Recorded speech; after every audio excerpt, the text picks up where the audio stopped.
오늘 함께 나눌 말씀은 시편 105편 1절부터 7절까지입니다. 여호와께 감사하고 그의 이름을 불러 아뢰며 그가 하는 일을 만민 중에 알게 할지어다. 그에게 노래하며 그를 찬양하며 그의 모든 기이한 일들을 말할지어다. 그의 거룩한 이름을 자랑하라. 여호와를 구하는 자들은 마음이 즐거울지로다. 여호와와 그의 능력을 구할지어다.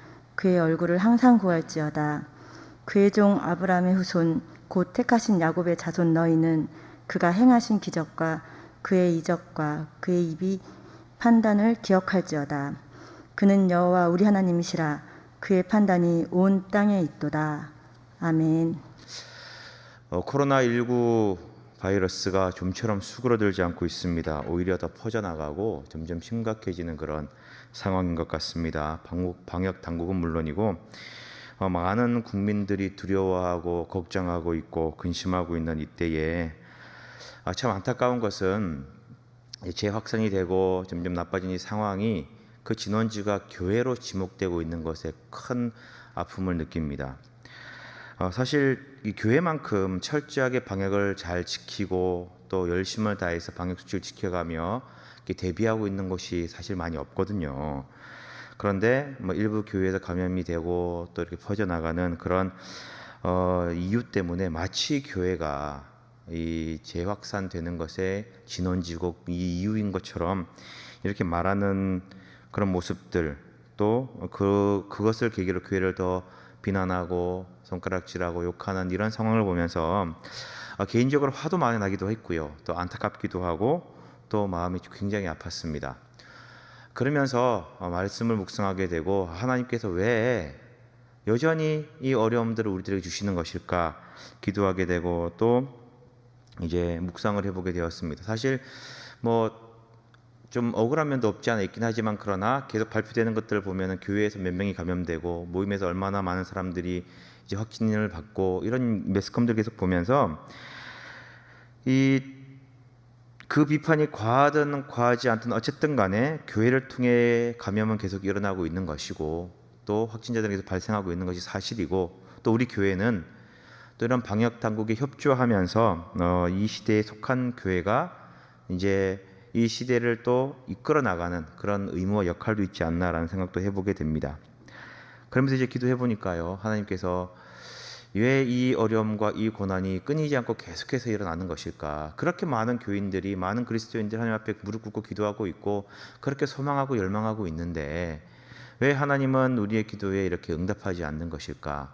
왜 하나님은 이 사태를 끝내지 않는 것일까?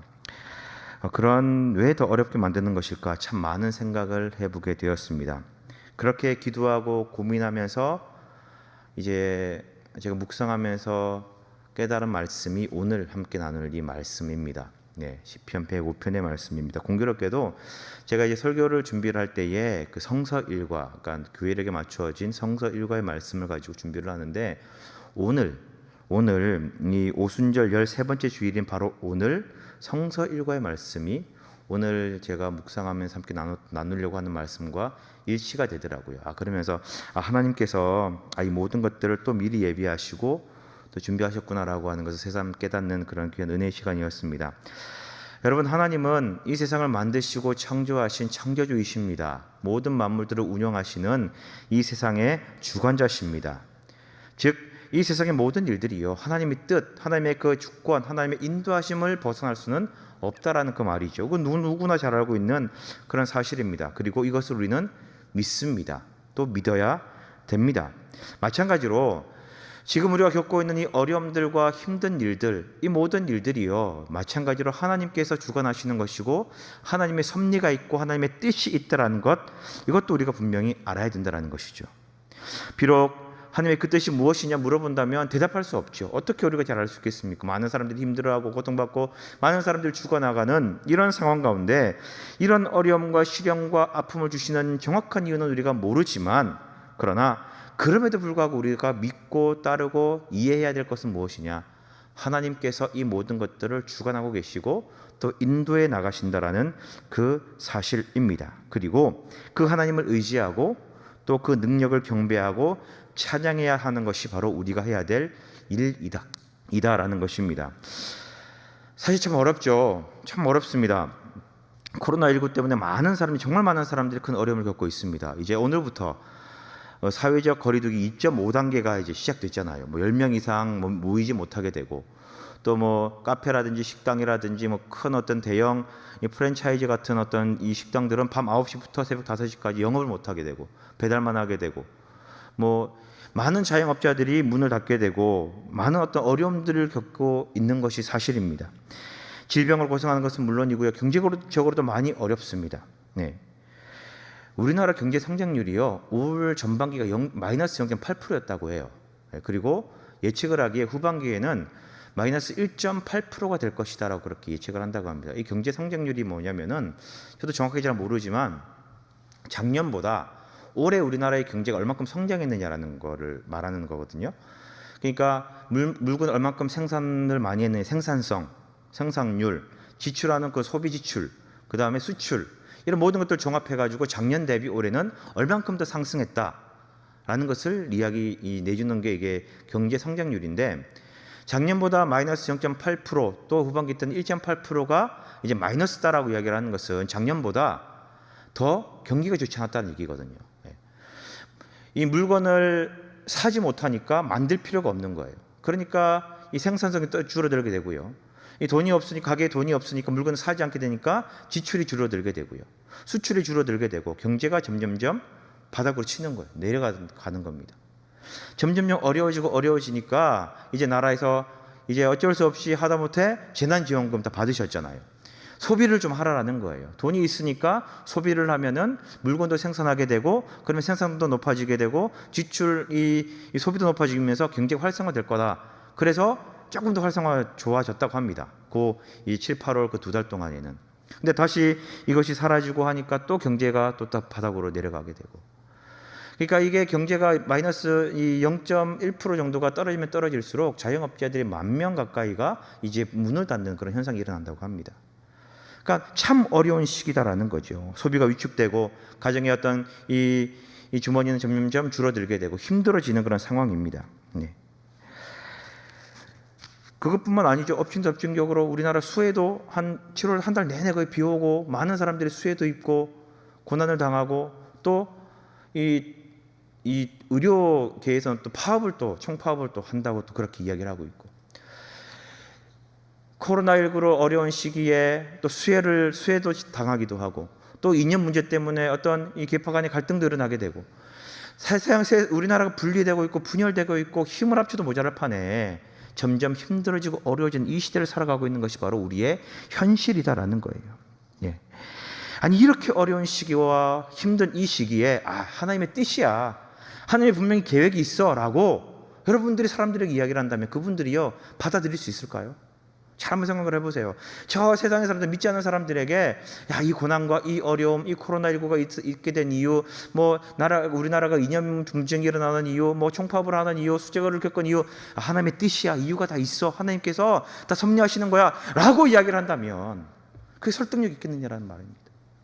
어떻게 우리가 그걸 이야기를 할 수 있겠느냐라는 거예요. 하나님이 그러시구나, 다 이해하고 받아들이나요? 아니요. 오히려 복음을 전하는데, 예수님을 이야기하고 하나님을 이야기하는데 더 힘들고 더 어려워진다라는 겁니다. 우리 그리스도인들이 살아가는 이 세상은 점점 더 어려워지고 있고 힘들어지고 있어요. 너무나 힘듭니다. 특히 교회가 코로나 확산의 주범이라고 떠들고 있는 이 시대에 우리 그리스도인들은 더 살기 어려운 시대가 되어가고 있다라는 거죠.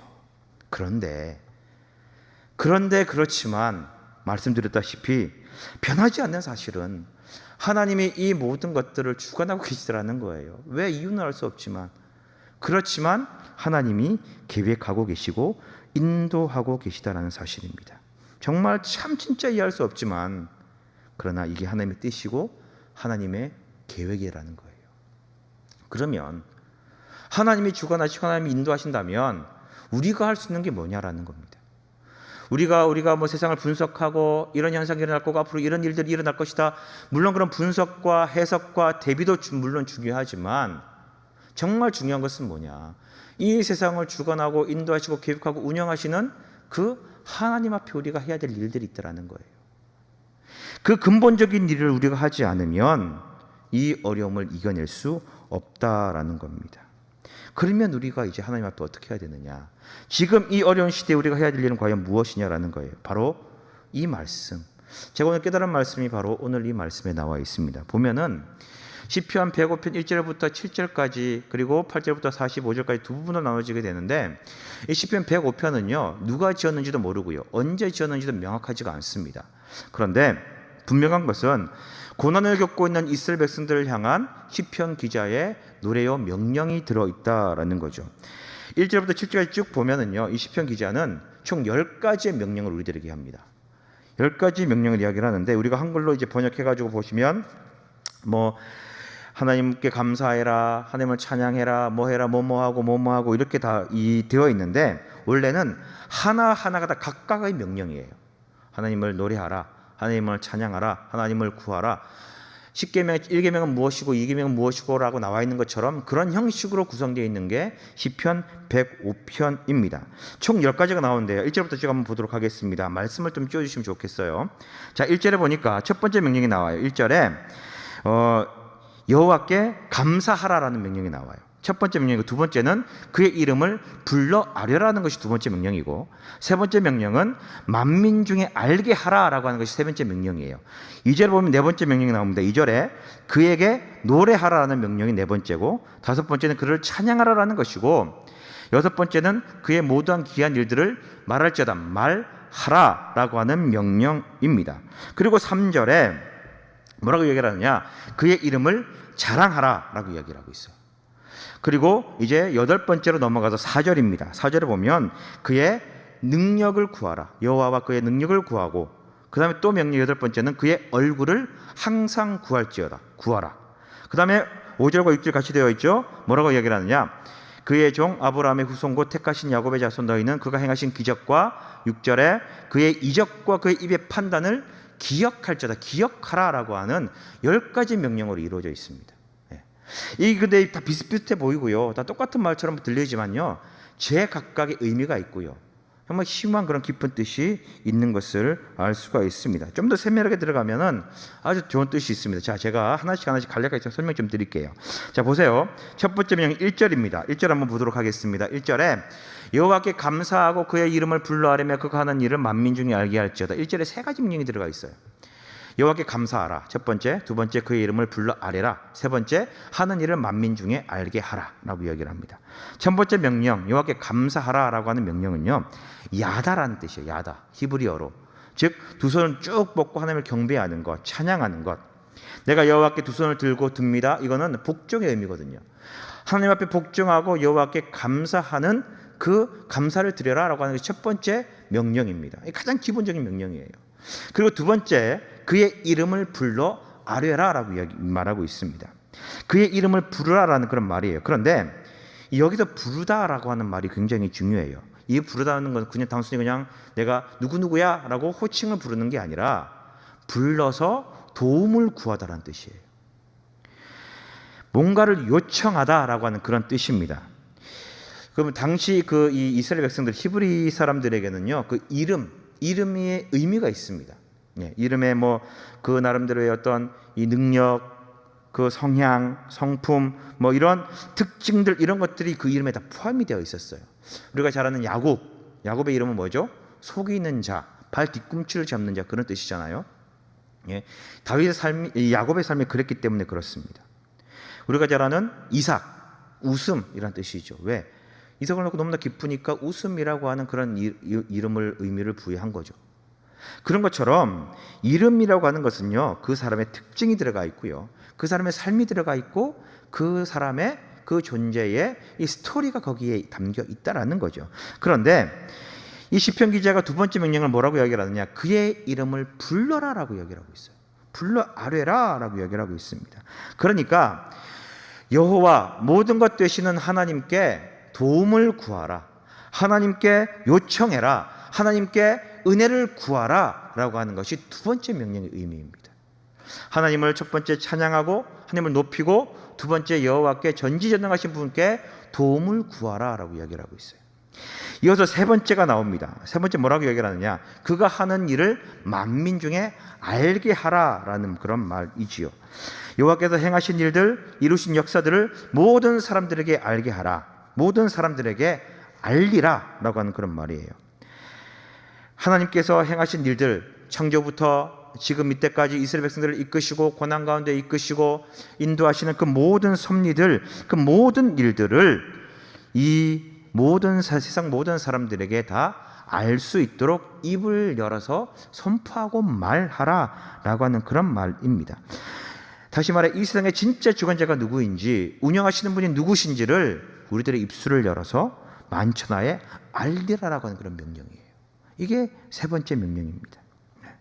여러분, 세상 사람들은요, 세상에서 일어난 많은 일들을 그냥 치부해 버립니다. 뭐 자연 섭리겠거니 아니면 정치적으로 사회적으로 일어나는 어떤 현상이겠거니 그렇게 말하고 말아요. 그렇게 여겨버립니다. 근데 그게 아니다라는 거죠. 네. 모든 것이 다 하나님의 섭리요, 하나님의 인도하심이고 하나님의 이 섭리다라는 것, 계획이다라는 것을 우리가 알고 있다라는 거죠. 그러니까 그 사실을 세상 사람들에게 입을 열어서 알리라라고 하는 명령이 세 번째 명령입니다. 이어서 네 번째 명령이 나옵니다. 2절입니다. 2절의 말씀을 함께 보겠습니다. 이렇게 이야기를 합니다. 그에게 노래하며, 네 번째 명령이죠.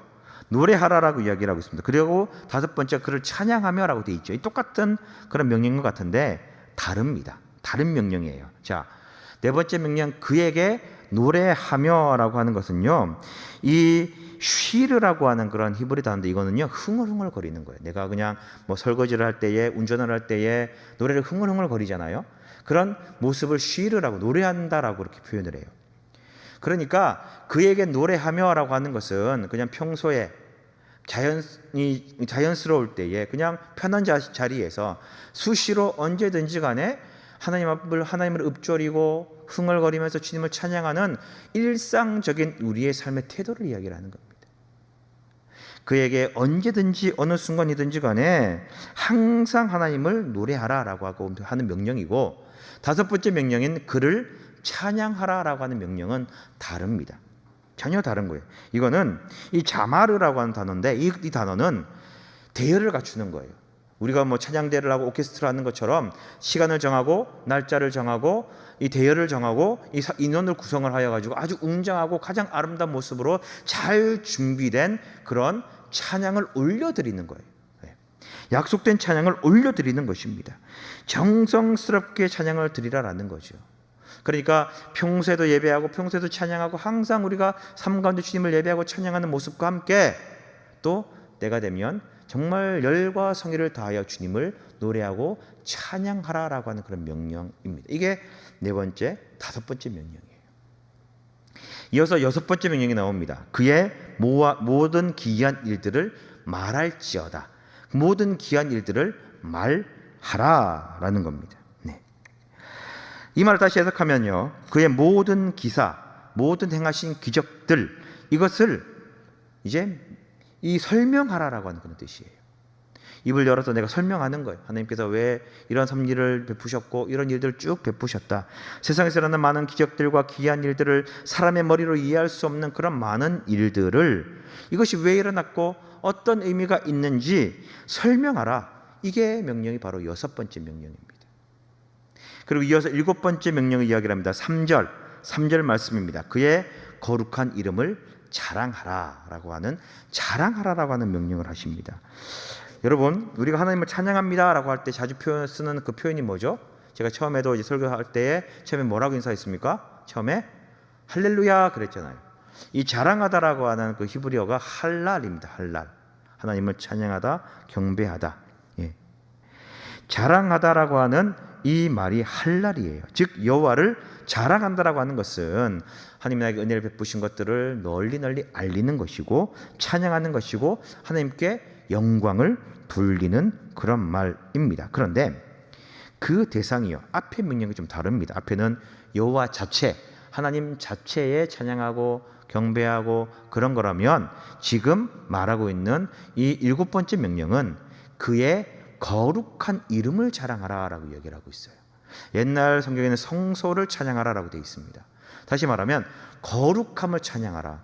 하나님의 그 거룩하심, 그것을 자랑하고 높이라라고 하는 그런 명령이에요. 여러분, 거룩함이 뭘까요? 거룩함은요, 구별입니다. 세상과 구별되는 것, 세상과 달라지는 것, 세상과 나눠져 있는 것, 세상과 철저히 분리되고 구분되는 것이 성결함, 바로 거룩함입니다. 즉 우리 하나님은 이 세상과 다르다라는 거예요. 이 세상과 구별된다라는 거예요. 그런 다르다라는 사실에 우리가 하나님을 높이고 찬양하고 경배해야 된다라는 것을 이야기를 하고 있습니다. 여러분, 사실 그렇잖아요. 이 세상과 하나님이 똑같다면, 구별되지 않고 똑같다면 우리가 왜 세속적인 그런 존재에게 찬양하고 경배해야 됩니까? 우리랑 똑같은 피조물일 뿐이고 똑같은 존재일 뿐인데, 다르기 때문에, 우리가 다른 존재이기 때문에 우리 하나님을 경배할 수 있는 거예요. 구별된 분, 성결한 분, 그분을 찬양해야 되는 겁니다. 그래서 7번째 명령은 세상과 다른, 우리와 차원이 다른 그분을 우리는 높이고 찬양해야 된다라는 명령입니다. 자, 7번째 명령 하고 난 다음에요, 이제 8번째 명령이 나와야 되는데 시편 기자가요 잠깐 명령을 멈춥니다. 그러면서 다른 이야기를 해요. 자, 3절 한 번 더 볼까요? 그의 거룩한 이름을 자랑하라 하고 난 다음에 여호와를 구하는 자들은 마음이 즐거울지로다 라고 이야기를 하고 있습니다. 앞에까지 전부 다 명령문이었었습니다. 뭐뭐 해라, 어떻게 하라, 명령문이었다면 이 구절에서 유일하게 일반 형식의 문으로 되어 있는 게 이 여호와를 구하는 자들은 마음이 즐거울지어다라고 하는 이 문구예요. 명령이 아니라는 거죠. 명령이 아니라 일반적인 이 구절로 되어 있습니다. 다시 말하면 이 구절은요, 앞에 7가지의 명령에 대한 결론이다라는 그런 의미입니다. 근데 그 결론이 뭐냐면요, 축복이에요. 복입니다. 어떤 복이냐? 여호와를 구하는 자들은 마음이 즐거울지로다. 마음이 즐거워지는 그 복을 누린다라는 겁니다. 마음의 평안함, 마음의 즐거움이요, 이 하나님의 명령을 지켰을 때에 오는 이 축복이요, 은혜다라는 겁니다. 여러분, 성경에서 마음이라고 하는 것은 굉장히 심오한 뜻을 가지고 있습니다. 구약에서 이 마음, 레브라고 하는 이 마음은요, 굉장히 다양하게 쓰여지고 있어요. 뭐 돌같이 굳은 곳이 마음이다라고 이야기를 하고요, 양심에 찔림이 있는 곳, 양심의 가책을 느끼는 곳이 마음이다라고 그렇게 이야기를 하기도 하고요, 근심이 있는 곳이 마음이고요, 위로받는 곳이 마음이고요, 뭔가 이 동기가 부여되는 것도 마음이고요, 굳어진 것도 마음이고, 두려움을 느끼는 것도 마음이고, 다 마음이에요. 다시 말하면 성경은 마음을 사람의 인격, 사람의 그 자체다라고 그렇게 설명을 하고 있습니다. 사람의 모든 것이 마음이다라고 성경이 이야기를 하고 있어요. 그래서 다시 말하면 이 마음에 즐거움이 임한다라고 하는 것은 외부적인 요인, 외부적인 환경, 내 주변 상황에 상관없이 어떤 사건이나 상황에 흔들리지 않고 늘 평안한 것, 늘 기쁜 것, 늘 즐거운 것, 늘 한결같은 것을 의미한다라는 겁니다. 하나님을 찬양하고, 하나님을 기뻐하고, 하나님을 경배하고, 그의 기적과 역사를 내 입술로 말하고 선포하고 고백하고, 그렇게 증거하는 그런 사람들에게는 어떤 환경에서든지 간에 마음에 즐거움이 있는 그 축복을 누리게 된다라는 것입니다. 이어서 8번째, 9번째, 10번째 명령이 나오는데, 이 3가지 명령은 앞에서 언급한 이 축복, 마음에 즐거움이 있을지어다라고 하는 이 축복에 대한 이제 이후로 나타나게 되는 이 축복에 따른 명령이다라고 볼 수가 있는 거죠. 다시 말하면 위에 7가지 명령을 지키니까 하나님이 이런 축복을 주신다. 이제 나머지 이 명령도 너희가 지켜야 돼. 이런 의미인 거예요. 다시 말해 이런 거죠. 뭐냐면은 제가 우리 아들한테요, 공부를 시킵니다.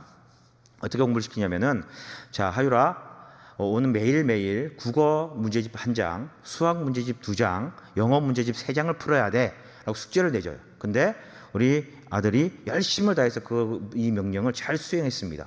한 달, 2달, 석 달 정도 너무나 잘 하는 거예요. 그래서 제가 마음이 너무 흡족하잖아요. 그래서 우리 아들이 정말 갖고 싶어하는 선물을 딱 사가지고요, 그 물건을 사서 선물로 줬습니다. 네. 딱 주면서 좀 마음이 어떻겠어요? 기쁠까요, 슬플까요? 기쁘죠. 너무 좋잖아요. 그러면서 제가 선물을 주면서 이렇게 얘기를 하는 거예요. 자, 선물 받으니까 너무 기쁘지? 즐겁지? 이제 국어 문제집 2장, 수학 문제집 4장, 영어 문제집 6장을 풀어야 돼 라고 제가 그렇게 명령을 다시 내리는 겁니다. 그러면 우리 아들이 옳았구나, 더 좋은 선물을 받겠구나라고 그렇게 생각할까요? 아니면 아니 꿀랑 선물 하나 주고 더 많이 시키네, 나 안 해, 이런 반응을 보일까요? 전자일까요? 후자일까요? 대부분의 아이들은 다 전자입니다. 우리 아이들 빼고요. 네. 대부분의 아이들은 선물을 줌으로써 더 많은 동기가 부여가 되고 더 많은 이 숙제와 더 많은 사명을 감당할 수 있게 된다라고 해요. 네. 말하자면 이 비슷한 거예요. 비슷한 겁니다. 어떤 일에 대한 선물과 보상을 주는 이유가 뭐냐? 더 잘하라고, 더 많은 것을 감당하라고. 잘했으니까 이제 이 보상으로 주는 것도 있지만 더 많은 일들을 감당하라고 주는 그게 선물이다라는 거예요. 일종의 말하면 뭐 미끼 같은 거예요. 밑밥 같은 거예요. 네. 비슷한 겁니다. 시편 기자가 지금 말하고 있는 것이 내가 7가지 이 명령을 잘 지키면 하나님께서 마음에 평안을 선물로 주셔. 평안하지, 기쁘지, 즐겁지, 너무 좋지. 그러면 이제 이 명령도 지켜 라고 그 다음에 3가지 명령을 이어서 말하는 거예요. 네. 자, 그러면 그 3가지 명령이 무엇일까? 8번째 명령이 이겁니다. 4절을 한번 보시기 바랍니다. 여호와와 그의 능력을 구할지어다. 이게 8번째고, 9번째는 그의 얼굴을 항상 구할지어다. 구할지어다, 구할지어다라고 되어 있습니다. 그런데 여기 8번째 명령의 4절에 여호와와 그의 능력을 구할지어다라고 한 이 구하는 것과 그 다음에 이 9번째 명령인 그의 얼굴을 항상 구할지어다의 구하는 것은요, 다른 개념입니다. 자, 어떤 개념이냐면 이 8번째 이 말은요, 이런 말입니다. 이 타라쉬라고 한 단어인데 이거는 내가 노력하는 거예요. 내가 어떤 목표를 정해놓고요, 그 목표를 이루기 위하여 계속 열심히 해서 노력하는 겁니다. 노력이 한 번만 하면 되나요? 2번, 3번 계속 하는 거예요. 100번, 20번 될 때까지 도전하고 노력하는 것, 무한적으로 반복하고 지속하는 것, 이게 타라쉬라고 한 단어의 의미입니다.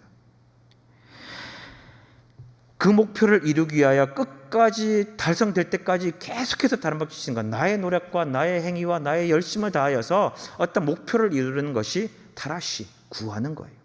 내가 이것을 구하기 위해 이런 노력을 할 거야, 그런 겁니다. 네. 우리는 열심을 다해서 계속해서 여호와와 그의 능력을 구하는 거예요. 최선을 다해서 구하는 겁니다. 우리가 노력하는 거예요. 우리에게 실제적으로 임하도록 구하고 또 구하는 거예요. 또 찾아야 되는 거예요. 그렇게 노력해야 된다라는 겁니다. 한두 번 해보고 아예 안 되는구나, 하나님의 뜻이 아니구나, 그렇게 포기하는 게 아니라 될 때까지, 끝까지 이룰 때까지 집요하게 집중적으로 노력하는 것, 이게 여호와와 그의 능력을 구하는 타라쉬의 개념이에요. 끝까지 노력하면서 여호와의 얼굴을 구하라, 능력을 구하라, 이게 8번째 명령이고, 9번째 명령, 그의 얼굴을 항상 구할지다, 이거는요, 이 빠라시라는 단어예요. 빠라시, 이거는 뭐냐? 내가 요청하는 거예요. 달라고 요청하는 겁니다. 자, 주체가 달라요. 이 8번째 명령에 구하는 것은 내가 노력해서 내가 얻는 겁니다. 그런데 9번째 그의 얼굴을 항상 구할 때 이 구하는 것은 저 사람이 나에게 주는 거예요. 좀 달라라고 내가 요구하는 겁니다. 네. 그 얼굴을 항상 구하는 것, 앞에 것을 말한 구하라는 나의 노력이 들어가는 것이고, 그러나 이 9번째 구하라라고 하는 것은 그가 나에게 줄 때까지 내가 계속 찾는 거예요. 계속 찾는 겁니다. 상대방이 하나님께서 나에게 뭔가를 이루어주고 들어줄 때까지 계속 달라고 요구하는 거예요. 왜? 그럼 다른 개념입니다. 내가 어떤 행위를 노력하는 것과 그냥 달라고 계속해서 요구하는 것, 귀찮게 요구하는 거예요. 이게 다른 개념이다라는 겁니다. 나의 노력으로 뭔가를 이루는 것과 그리고 하나님께서 뭔가를 이루시도록 요청하는 것, 이 차이가 8번째 명령과 9번째 명령의 차이입니다. 그리고 10번째 명령이 뭐라고 나오느냐, 5절과 6절 같이 되어 있습니다. 보시면 이 자막에서는 6절을 한번 비춰주시면 좋을 것 같아요. 뭐라고 얘기하느냐, 그의 이적과 그의 입의 판단을 기억할지어다. 즉 기억하라라고 얘기를 하고 있습니다. 그의 이적과 그의 입의 판단을 기억하라. 기적과 이적과 판단을 기억하라라고 명령합니다. 여러분, 하나님의 놀라운 역사, 놀라운 기적을 기억하는 것이 뭡니까? 기억이 뭐죠? 기억은 내가 이 과거에 있었던 일을 머릿속에 담아두는 거예요. 그 사실을 내가 아는 겁니다. 내가 경험했든 책으로 보았든 어쨌든 간에 내가 머리로 이해하고 알고 있는 그것이 기억이에요. 그것은 뭐냐? 사실을 의미합니다. 팩트예요. 내가 기억한다라고 하는 것은 그것이 사실이다라는 것을 의미하는 거예요. 이게 뭐 내가 꿈꾼 것을 기억하고 그런 개념이 아니라 여기서 말하는 기억은 내가 알고 있는 일어났던 실제적인 그런 일들, 사건, 정말 사실을 내가 알고 있고 기억하고 머릿속에 담아두는 것, 그거를 기억이라고 이야기를 합니다. 생각이나 의식 속에 과거에 일어났던 어떤 사건이나 일들을, 사실을 저장해 놓는 것, 이것을 우리는 기억이라고 이야기를 합니다. 시편 기자는 하나님께서 우리에게 베푸신 그 기적과 이적과 역사들을 기억하라라고 그렇게 명령합니다. 우리가 경험한 것들, 우리가 체득한 것들, 우리가 살면서 느껴왔던 하나님의 놀라우신 역사, 우리가 직접 체험한 그런 놀라운 은혜들을 기억하라라는 거예요. 여러분, 이게 정말 중요합니다. 여러분들이 만일 하나님의 은혜를 모른다면, 기억하지 못한다면 여러분들은 소망이 없는 거예요. 하나님의 기적과 섭리, 이 이적을 내가 기억한다라고 하는 것은 하나님께서 또다시 내게 동일한, 아니 새로운 더 큰 은혜와 더 큰 기적을 베풀 수 있는 분이구나 라는 것을 기대하는 거예요. 그 소망을 가지는 거예요. 다시 말해, 과거를 기억하라라고 이야기를 하는 것은, 기적을 기억하라 라고 하는 그 명령은 과거의 일을 회상하고 추억하고 그땐 그랬지 끝나는 것이 아니라, 과거에 그 기적을 행한 하나님께서 앞으로 어떤 일을 행하실 건지, 앞으로 어떻게 진행하실 것인지, 어떤 놀라운 일들을 또 베푸실 것인지를 마음에 품고 기대하고 소망을 가지라라고 하는 그런 깊은 의미가 있는 것입니다. 이게 10번째 명령이에요. 자, 여러분, 오늘 시편에 나타난 이 10가지 명령을요, 그냥 간략하게 쭉 한번 살펴보았습니다. 이 3절을 기점으로 해가지고요, 앞에 7가지 명령, 그리고 뒤에 3가지 명령이 나눠지게 돼요. 근데 앞에 7가지 명령은 사실 우리의 입술의 고백입니다. 마음의 고백이에요. 입술을 열어서, 입을 열어서 말을 하고 선포를 하고 고백하라는 것이 앞에 7가지의 그런 이 명령들입니다. 그런데 뒷부분에 이 3절 이후에 4절부터 나오고 있는 뒷부분 3가지의 명령은 실질적으로 우리가 행동해야 될 것들, 우리가 해 나가야 될 것들, 좀 더 어렵고 좀 더 힘든, 실천해야 될 그런 명령들을 담고 있다라는 것입니다. 여러분, 이 어려운 시대를 살아가는 우리에게 이것이 우리 시대에 지금 해야 될 일이라고 말씀을 드렸습니다. 우리에게 코로나로, 또 여러 정치적 갈등으로, 사회적 이념 간의 갈등으로 힘들어하고 있는 이 시대에 정말 필요한 말씀이 바로 이거 아니겠느냐라는 것이죠. 뭐 너무 구태의연하지 않냐? 뭐 너무 뻔한 얘기 아니냐? 그렇게 반문하실 수도 있겠지요. 그러나 너무 자주 말해서 식상할지 모르나, 그러나 이게 진리예요. 이게 사실입니다. 이게 그렇게 해야 될 우리의 일, 사명이다라는 거죠. 이 시대를 승리할 수 있는 비결이 이것밖에 없다라고 저는 확신합니다. 이 명령들, 10가지 명령들 지키고 따라야 됩니다. 7절 한번 보실까요? 7절 말씀요, 이렇게 이야기를 합니다. 그는 여호와 우리 하나님이시라. 그의 판단이 온 땅에 있도다. 여기서 말하는 판단은 판결이라는 법적 용어입니다.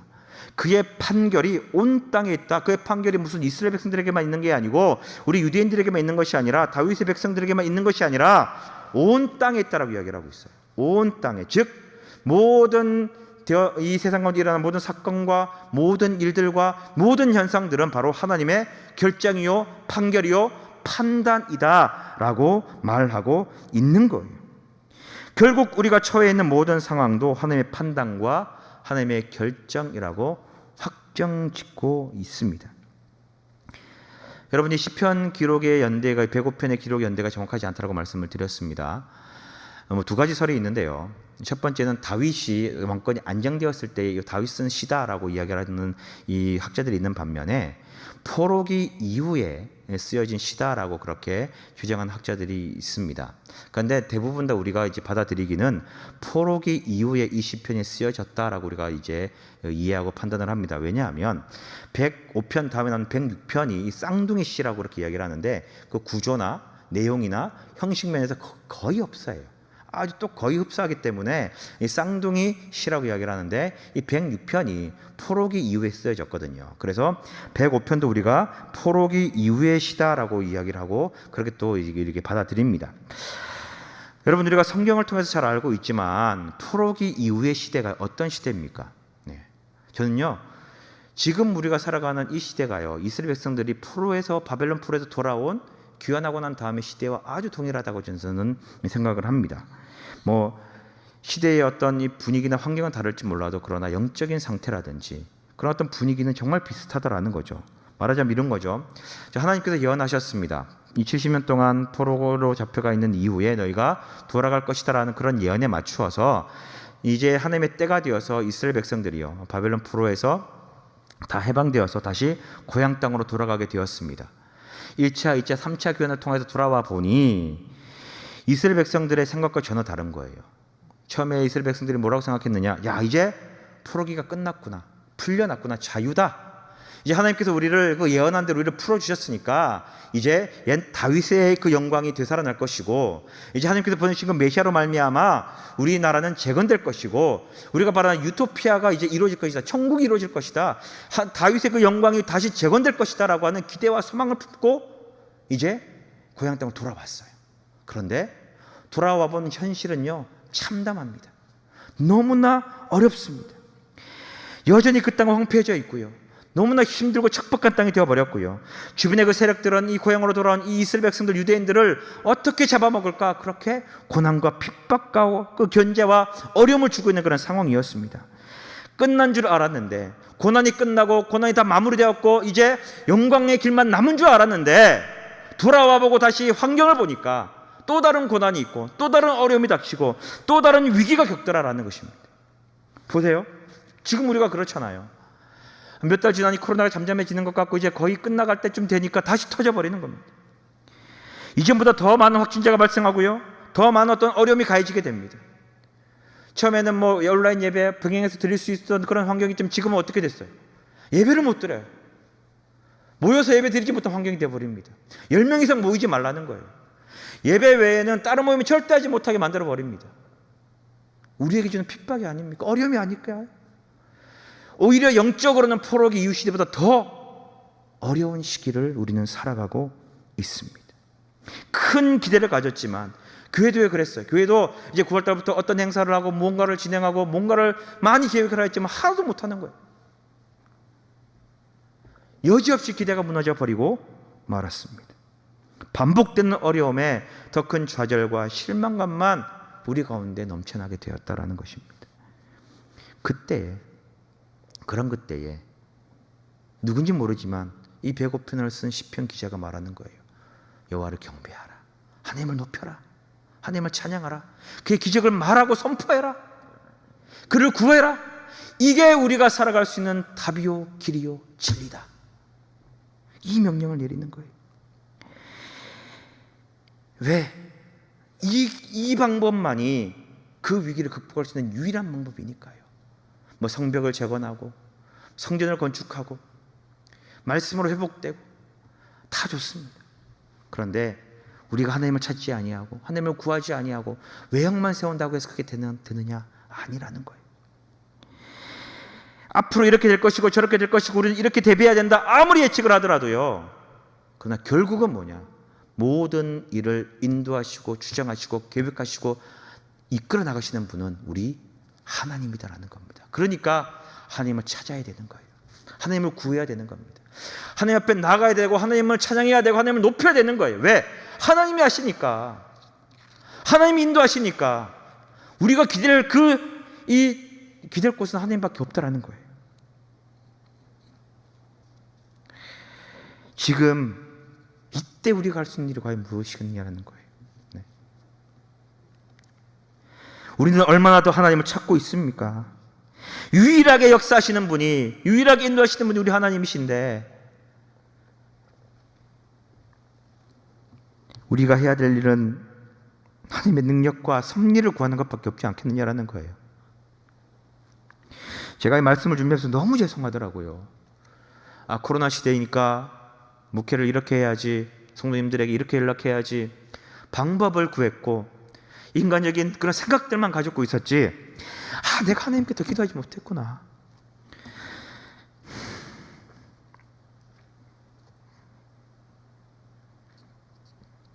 사랑하는 성도 여러분, 하나님의 은혜를 구하고 하나님을 찾는 것밖에 없어요.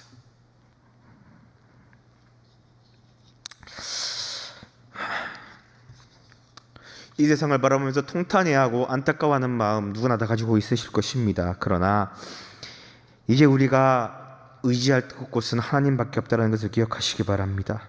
이 말씀 기억하시고요. 이 어려운 시기에 오직 하나님께만 다 맡기고 하나님만을 높이자고요. 뻔한 얘기한다고요? 아니요. 이게 진리고 맞기 때문에 말씀드리는 거예요.